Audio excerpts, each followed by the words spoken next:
Hello students, आज हम next illustration देखते हैं। From the information calculate the following ratio. इन सूचनाओं के आधार पे हमें कुछ अनुपात निकालने हैं। जैसे फर्स्ट में मांगा है मर्चेंडाइज टर्नओवर, जिसको हम कहते हैं स्टॉक टर्नओवर या स्कंदावर्थ। दूसरा में निकालना है रिसीवेबल टर्नओवर, प्राप्य आवर्त। सी में निकालना है एसिड टेस्ट रेशो, जिसको हम लिक्विड रेशो या क्विक रेशो भी कहते हैं, त्वरित अनुपात। नेक्स्ट करंट असेट्स टर्नओवर, चालू अनुपात आवर्त। और निकालना है average age of receivable in month, प्राप्यों की औसत आयु महीनों में। तो पहले हम देखते हैं मर्चेंडाइज टर्नओवर के लिए। तो देखिए, मर्चेंडाइज टर्नओवर को हम स्टॉक टर्नओवर भी कहते हैं। तो हम यहाँ लिखते हैं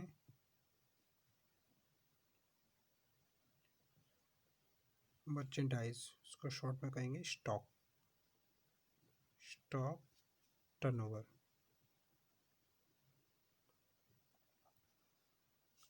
स्टॉक टर्नओवर के लिए cost of goods sold, short में इसको COGS कहेंगे, cost of goods sold upon average stock.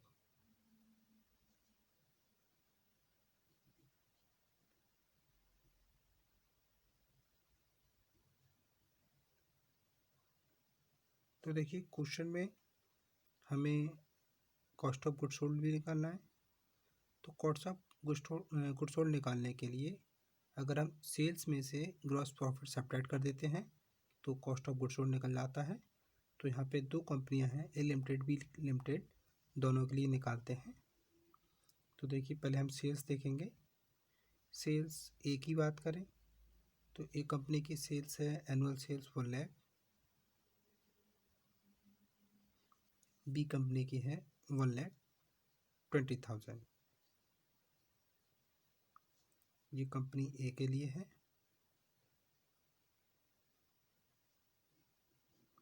और ये हो जाती है कंपनी बी के लिए। इसमें से हमें ग्रॉस प्रॉफिट लेस करना है। तो देखिए, ग्रॉस प्रॉफिट क्वेश्चन में निकला हुआ तो नहीं दे रखा है, परसेंटेज में दे रखा है। तो हमें क्या करना है, ये जो है सेल्स पे निकलता है, सेल्स का निकाल लेंगे। तो यहाँ से हम सब्ट्रैक्ट करेंगे ग्रॉस प्रॉफिट, शॉर्ट में लिख देते हैं GP। तो GP इसके लिए होगा कितना, 1 लाख मल्टीप्लाई 16/100, 20 से 20 कट हो जाएंगे तो आ जाएगा हमारा 16,000। इसी टाइप से यहाँ देखें तो यहाँ पे भी ग्रॉस प्रॉफिट सेल्स पे निकालना है 15%। तो हम ऐसे करके लिखेंगे कि 1,20,000 मल्टीप्लाई 15/100। तो 100 के 2 जीरो से ये 2 जीरो कट कर लेंगे, 2 जीरो यहाँ से आ जाएंगे और इसे इसकी मल्टीप्लाई कर लेंगे। तो देखिए 2 जीरो तो ये आ गए, 15 2 जा 30, 3 कैरी 15 बन जाए 15 प्लस 3 और ऐड कर लेंगे इसमें तो हो जाएगा 18। तो हम क्या करेंगे, सेल्स में से ग्रॉस प्रॉफिट सब्ट्रैक्ट कर लेंगे। तो यहाँ जाता है 4 और ये आ जाएगा 8। तो यहाँ आ जाएगा हमारा cost of goods sold, short में लिख देते हैं COGS 84,000। यहाँ निकालते हैं 0 0 0, यहाँ पे बच रहे हैं 10 में से 8 गए 2, यहाँ बच रहा 1, 11 में से 1 गया 10। तो इसकी आ जाता है बी लिमिटेड के लिए 1,02,000। अब हमें रखना होगा एवरेज स्टॉक। तो एवरेज स्टॉक क्वेश्चन में दे रखा है, ए लिमिटेड के लिए 7,000 और बी लिमिटेड के लिए 17,000। तो हम रख लेंगे। अब इसके लिए निकालते हैं। तो COGS हमने अभी निकाला है 84,000, इसके लिए 1,02,000 अपॉन एवरेज स्टॉक 7,000 और इसके लिए एवरेज स्टॉक 17,000। तो यहाँ इसको सॉल्व कर लेंगे। 7 1 जा 7 2 जा, तो यह आता है हमारा 12 टाइम्स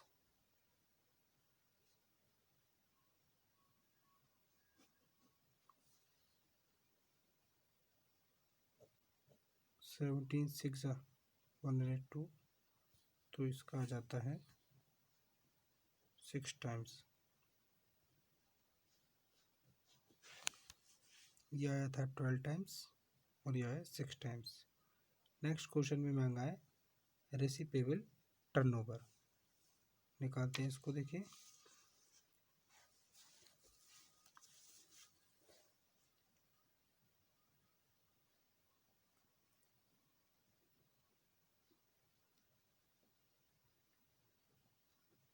रिसीवेबल टर्नओवर,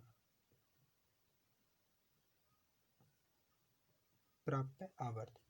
तो रिसीवेबल टर्नओवर के लिए फॉर्मूला बनता है सेल्स अपॉन रिसीवेबल्स,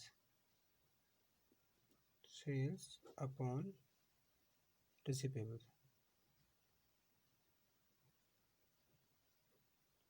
तो यहाँ पे भी एक कंपनी ए लिमिटेड के लिए निकालना होगा और दूसरा हमें बी लिमिटेड के लिए।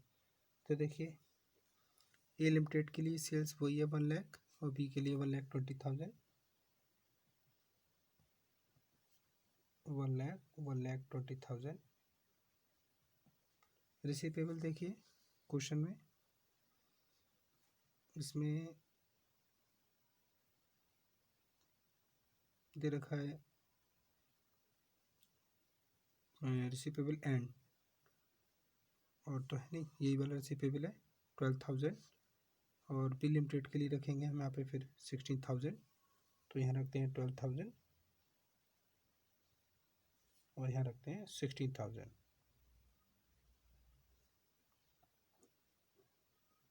सॉल्व कर लेते हैं। 12 8 जा 96, 4 कैरी, 12 थी 36, 4 कैरी 40 हो जाएगा, फिर से 12 थी 36, तो यह आ जाएगा 8.33 टाइम्स। यहाँ देखें 16 7 जा 112,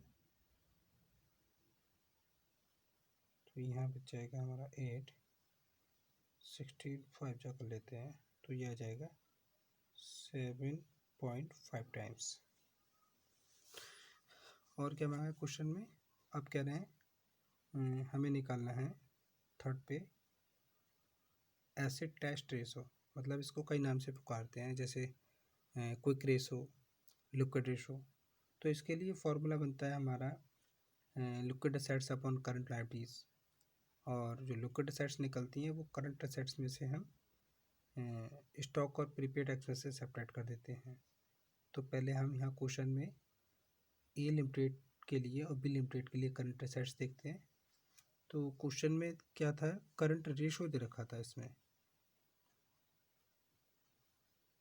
2.5 और 3:1, 2.5:1, 3:1। तो हम क्या करेंगे, यहाँ पे जो करंट लायबिलिटीज़ का अमाउंट है उससे इसकी करंट एसेट्स निकाल लेंगे। तो सी पॉइंट में हम क्या करेंगे, पहले करंट एसेट्स कैलकुलेट करेंगे, शॉर्ट में लिखा है सी ए। तो करंट एसेट्स ए लिमिटेड के लिए और बी लिमिटेड के लिए निकालेंगे। ए लिमिटेड के लिए करंट लायबिलिटीज थी 8,000 और बी लिमिटेड के लिए 12,000।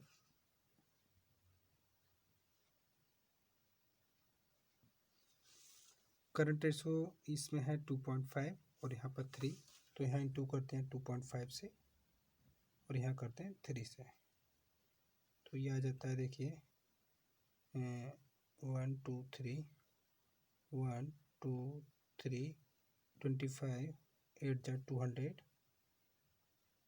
और ये एक पॉइंट से 1 0 कम हो जाएगा, तो यह आएगा 20,000। उसको करेंगे 12 दिया 36, 000 36,000। अब हमें ये पता चल गई कि करंट एसेट्स कितनी है। अब हमें लिक्विड एसेट्स निकालने के लिए क्या करेंगे, जो करंट एसेट्स अभी हमने निकाली है उसमें से जो स्टॉक है क्लोजिंग वाला वो सेपरेट कर दिया जाएगा। तो अब निकाल लेते हैं हम liquid assets. Liquid assets company a और कंपनी बी के लिए, इसके लिए करना क्या होगा, हमें करंट असेट्स में से जो क्लोजिंग स्टॉक होता है उसको सब्ट्रैक्ट कर देंगे। तो इसके लिए था 20,000 और ये था 36,000। इसमें से हमें क्लोजिंग स्टॉक सब्ट्रैक्ट करना है। तो क्लोजिंग स्टॉक क्वेश्चन में है ये 6,000, 12,000, ये माइनस करते हैं। यहाँ करेंगे 6,000 माइनस, यहाँ करेंगे 12,000 माइनस, तो ये आ जाता है आपका 20 माइनस 6 14,000 और यहाँ आ जाएगा 24,000। अब हम देखें एसिड टेस्ट रेशो का formula.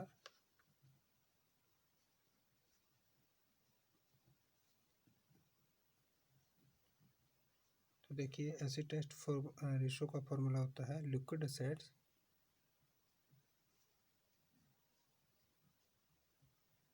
Upon current liability, short में लिख देते हैं CL। तो ए लिमिटेड के लिए अभी हमने देखा करंट लिक्विड एसेट्स निकाली है 14,000 की, और इसके लिए अब हमें चाहिए करंट लायबिलिटीज। तो देखिए क्वेश्चन में करंट लायबिलिटीज 8,000, तो यहाँ अपन में रख लेंगे 8,000। ऐसे ही यहाँ देखें तो लिक्विड एसेट्स के लिए 24,000 और इसमें क्वेश्चन में करंट लायबिलिटीज थी कंपनी बी के लिए 12,000। 000 से 000 कट, 8 1 जा 8, 6 हो जाएंगे, 8 7 जा 56, 12 जा 40। तो ये निकल के आता है 1.75:1। यहाँ देखिए 2 जा 24, तो ये आता है 2:1। अब क्वेश्चन में मांगा है current assets turnover. Current assets turnover के लिए क्या करते हैं, cost of sales upon current assets का फॉर्मूला अप्लाई करते हैं।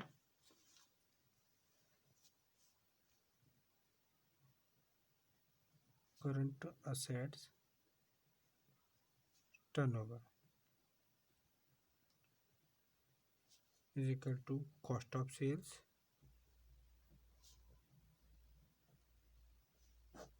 Upon current assets. तो देखिए क्वेश्चन में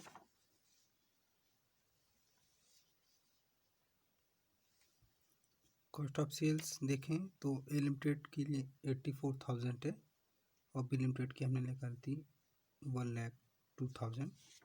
तो यहाँ हम रखते हैं ए कंपनी के लिए 84,000 और इसके लिए रखते हैं 1,02,000। अपॉन चाहिए हमें करंट असेट्स। तो देखिए अभी हमने करंट असेट्स निकाली थी 20,000 और बी कंपनी के लिए 36,000।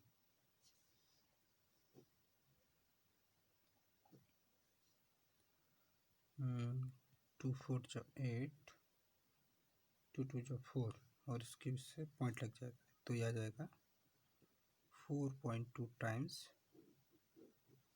यहाँ देखिए ये आ जाएगा आपका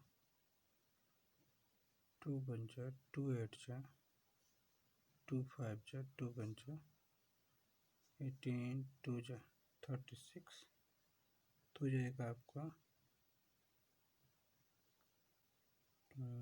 2.83 टाइम्स। अब क्या मांगा था क्वेश्चन में, average age of receivable in month, मतलब प्राप्यों की औसत आयु निकालनी है महीनों में। तो इसके लिए फॉर्मूला होता है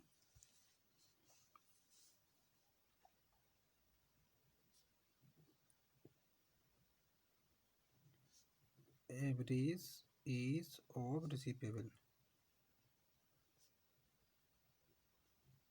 इज इक्वल टू रिसीवेबल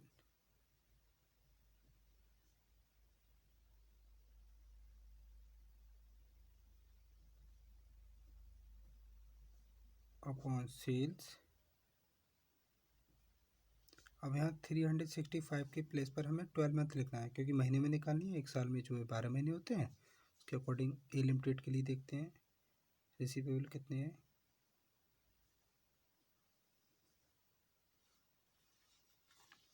देखिए, ए कंपनी के लिए 12,000, बी कंपनी के लिए 16,000। यहाँ रखते हैं कंपनी के लिए 12,000 और बी कंपनी के लिए 16,000 अपॉन सेल्स। क्वेश्चन में है ए कंपनी के लिए 1 लाख और बी के लिए 1,20,000। तो यहाँ रखते हैं 1 लाख, यहाँ जाएंगे 1,20,000।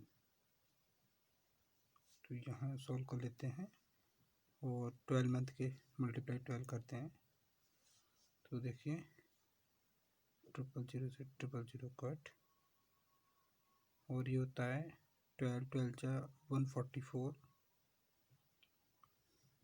और जो नीचे 2 जीरो रहेंगे तो 2 जीरो से यहाँ पे 2 डिजिट का पॉइंट लग जाएगा, तो आप कह देंगे 1.44 मंथ।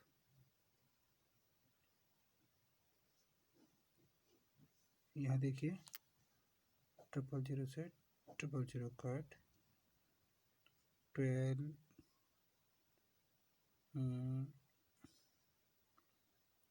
12 10 जा हो जाएगा। तो ये 16 है, ये 10 है, तो एक के बाद एक डिजिट का पॉइंट लग जाएगा, तो आ जाएगा 1.6 मंथ। तो आज की वीडियो के लिए इतना ही। Thank you very much students.